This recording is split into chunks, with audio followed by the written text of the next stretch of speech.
बिस्मिल्लाहिर्रहमानिर्रहीम। अस्सलामुअलैकुम। मैं मुदस्सिर शाही एडवोकेट और आप देख रहे हैं लीगल इश्यूज़। आज हम जिस इशू के ऊपर बात करने लगे हैं वो है कि आजकल आपने मीडिया पर, सोशल मीडिया पर ये बहुत ज़्यादा फेमस टॉपिक देखा कि एक साबिक चीफ़ जस्टिस गिलगित बिल्तिस्तान, उन्होंने एक बयान अल्फ़ी उनका गर्दिश कर रहा है कि जनाब उसके अंदर लिखा हुआ है कि साबिक chief justice of Pakistan Saqib Nisar साहब जो हैं, उनके बारे में उन्होंने लिखा कि किसी जगह पर मैं मौजूद था, मेरी ज़ौजा भी थी साथ, साकिब निसार साहब थे, उनकी ज़ौजा भी थी। तो फिर हम ये 4 लोग मौजूद थे। हम चारों की मौजूदगी में साकिब निसार साहब ने कहा किसी जज को, जो इस्लामाबाद हाई कोर्ट के जज हैं, उनको कहा कि जनाब अली आप ऐसा करो, 2018 के इलेक्शंस हो रहे थे उस वक्त, उन्होंने कहा कि इलेक्शन तक जो है ना, ये मरियम नवाज़ और नवाज़ शरीफ को अंदर ही रहने दो। तो ये उन्होंने बयान अल्फ़ी 2018 की जो एक उन्होंने कहा कि इस तरह का इंसिडेंट हुआ था, तो जिसको चीफ़ जस्टिस साकिब निसार भी रिटायर्ड हो गए और उसके बाद ये ख़ुद भी तशरीफ़ ले गए, रिटायर्ड हो गए। तो आज जाके 2021 भी ख़त्म होने वाला है, तो इन्होंने अचानक एक बयान अल्फ़ी दिया जिसके ऊपर लिखा हुआ था कि ये इस तरह का इंसिडेंट एक दफ़ा हुआ था। अब ये बात जो है साकिब निसार साहब ने इसकी तरदीद की, उन्होंने कहा ऐसा तो कुछ भी नहीं हुआ था, कभी भी नहीं ऐसा हुआ। अब जिन्होंने राना शमीम साहब हैं जो गिलगित बल्तिस्तान के चीफ़ जस्टिस साबिक हैं, तो उन्होंने, उनकी ज़ौजा की डेथ हो गई है, वो कह रहे थे मैं, मेरी ज़ौजा की हो गई डेथ, अब अकेले रह गए।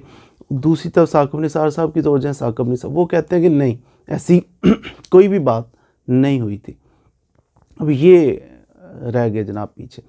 जब इन्होंने इस तरह का एक इनकी स्टेटमेंट आई, इनका बयान अल्फ़ी मीडिया पर आ गया, तो उसके बाद फिर इस्लामाबाद हाई कोर्ट के जो चीफ़ जस्टिस हैं, उन्होंने अतहर मिनल्लाह, उन्होंने इसका सुओ मोटो एक्शन लिया।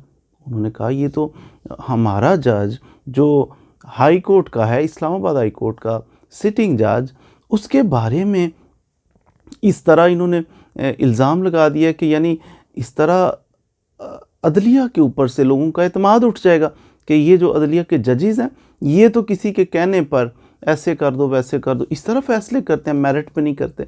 उन्होंने फिर सुओ मोटो एक्शन लिया और बुला लिया साबिक जो चीफ़ जस्टिस हैं, जिन्होंने इल्ज़ाम लगाया कि ये आपने तौहीन अदालत की है, हमारा सिटिंग जज जो इस्लामाबाद के, उसके ख़िलाफ़ आपने कह दिया कि इसको फ़ोन आया था, तो जनाब फ़ैसला इस तरह करना है। तो इस चीज़ को लेके बुला लिया। अभी वो जो सहाफ़ी जिन्होंने छापा इस चीज़ को, उनको भी नोटिस चले गए। 26 नवंबर तक जो है ना, वो डेट दे दी गई कि आप सब अपना अपना इस कंटेम्प्ट ऑफ कोर्ट में, तौहीन अदालत के केस में अपना जवाब, अपना रिप्लाई सबमिट करें कि कैसे आपने ये इतना बड़ा इल्ज़ाम लगा दिया जिसकी वजह से हमारी जो अदलिया है उसकी साख ख़राब हो जाएगी। अब इसके ऊपर बहुत सारी चीज़ें गर्दिश कर रही हैं। कहते हैं कि जो थे राना शमीम साहब, साबिक चीफ़ जस्टिस गिलगित बल्तिस्तान, जिन्होंने इल्ज़ाम लगाया और इतने सालों के बाद जाके एक बयान अल्फ़ी लिख के कहते हैं ये देखो उस दौर में एक दफ़ा ऐसे हुआ था। अब किस मौके पर इन्होंने, कि अभी भी नून लीग के ख़िलाफ़ केसेस, मरियम नवाज़ के, नवाज़ शरीफ के ख़िलाफ़ केसेस चल रहे हैं। और दूसरा ये कहा जा रहा है कि ये जो थे राना शमीम साहब, ये नून लीग के बहुत एक्टिव वर्कर थे, ये आम आदमी नहीं थे कि जिनको पकड़ के जज लगा दिया गया था। ये नून लीग के बहुत एक्टिव वर्कर थे जिनको सूबा सिंध के अंदर वुकला का जो विंग है ना नून लीग का, उसके ये नायब सदर थे। नून लीग का वुकला का विंग था, उसके नायब सदर थे ये सिंध के। तो ये बहुत बड़ा ओहदा है, बड़े लेवल पे ये नून लीग का काम करते थे। फिर नवाज़ शरीफ के साथ इनके बहुत अच्छे मरासम भी हैं। तो फिर आपको पता ही है ये जो मामला हैं कि जजेस की एलिवेशन जो होती है हाई कोर्ट की और सुप्रीम कोर्ट की, किसी हद तक इसमें सियासी तौर पे भी इन्वॉल्वमेंट होती है। तो नवाज़ शरीफ के दौर में फिर इनको चीफ़ जस्टिस गिलगित बल्तिस्तान लगा दिया गया।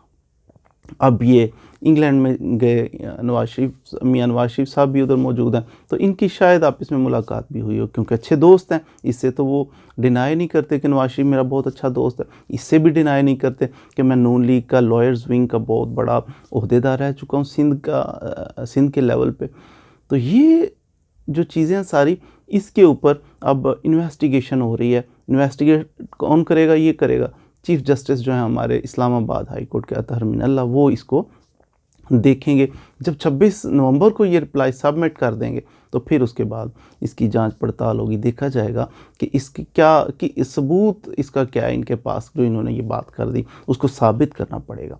अगर सपोज़ किसी हद तक वो एफिडेविट जो है वो साबित भी हो जाए, फिर भी इसके ऊपर क्रॉस एग्जामिनेशन का हक होता है। जब किसी पे इल्ज़ाम लगाया जाता है, आम केसेस आपने देखे होंगे कि कोई बंदा दावा करे, सिविल दावा करे या कोई बंदा क्रिमिनल केस किसी के ख़िलाफ़ करे, तो जब कोई स्टेटमेंट देता है ना उसके ख़िलाफ़, तो फिर उस पर अपोजिट पार्टी को जीरा काग कर वो भी क्वेश्चन कर सकता है कि आप ये बताइए कब हुआ, कैसे हुआ, क्यों हुआ, कुछ ना कुछ, to shake the credibility of that witness.